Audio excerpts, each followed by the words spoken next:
YouTube in the building. Hi, how is everyone doing? My name is Ricardo Rodriguez. I'm here with Two Great. How is everyone doing today? I just want to check in with you guys real quick.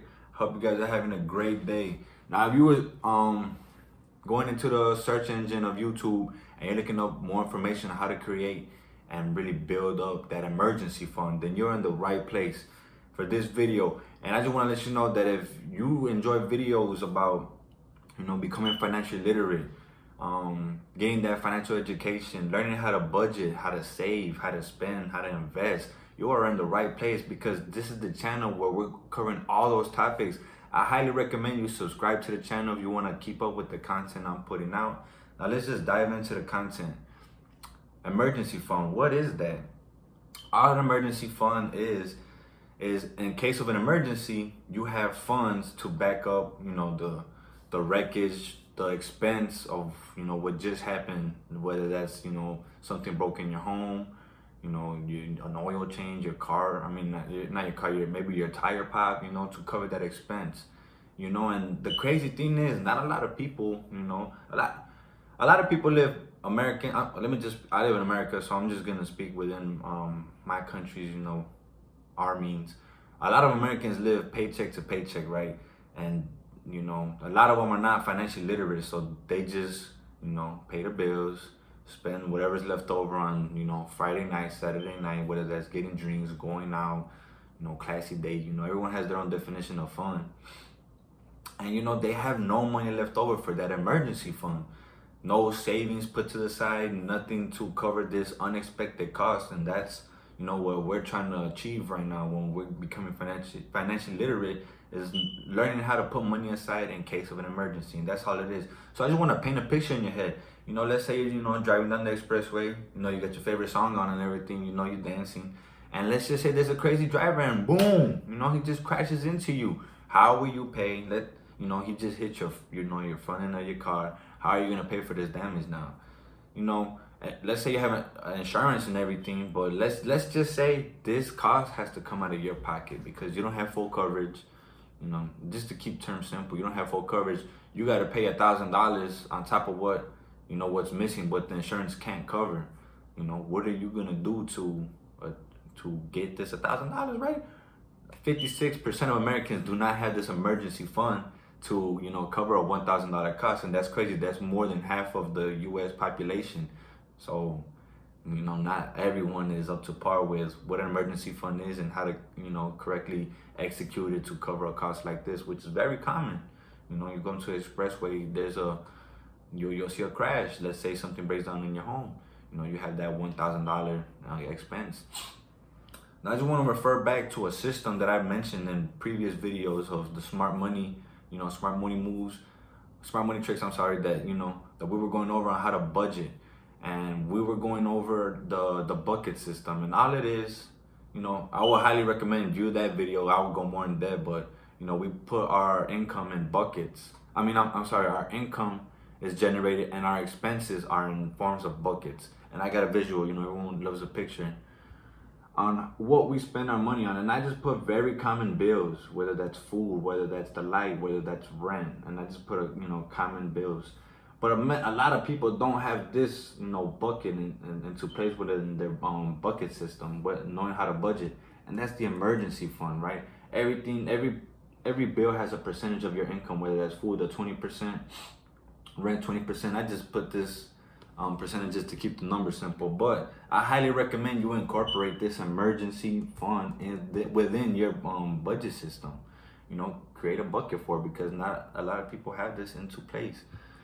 So that's just the importance. That's how you do it. You want to just accordingly, calculate how many bills you have to pay per month, and then just add emergency fund into it. And I know sometimes people can't afford it, but my best advice is make room for it. Cover an expense that isn't necessary. Like I said, drinks on that Friday night. You don't need to go out that Friday night. There's something called staying in. It's not fun, or it's not the funnest thing to do, but sometimes we gotta make sacrifices. You don't have to go to that fancy restaurant and eat out every day or that weekend. Sometimes you gotta cut back on those costs and learn how to save, make those sacrifices. This is to better you off to put yourself in a better position in the future. That's all it is. And now, and it can start as little as $10 a month.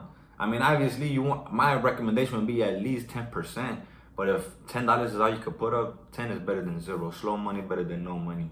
So as long as you're putting 10 every month into this bucket and within this fund, and the sky's the limit. You could have an emergency fund of 100, 500, 1,000. It all depends on your income, your situation. How many bills do you have to pay.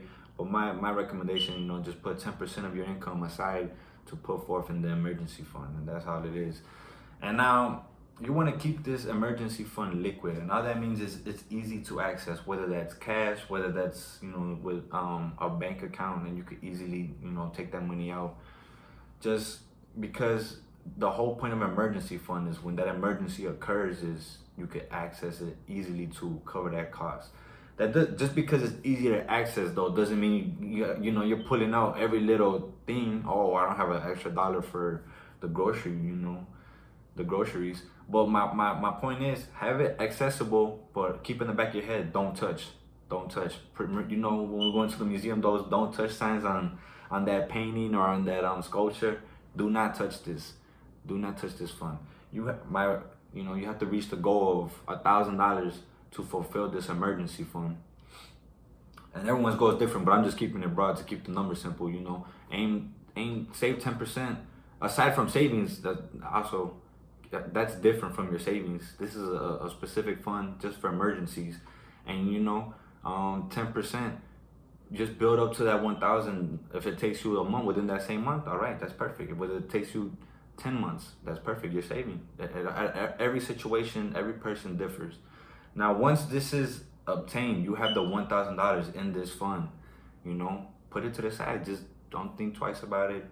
It's not there. It's there, but just in the back of your head, it's not there. And once the benefit of all of this is once you do experience that short landmine, that unexpected cost, that inconvenience of, oh, I gotta pay for this. Now the benefit is that you put yourself in a position where proper preparation prevents poor performance. Now you put yourself in a position to, and fulfill that expense.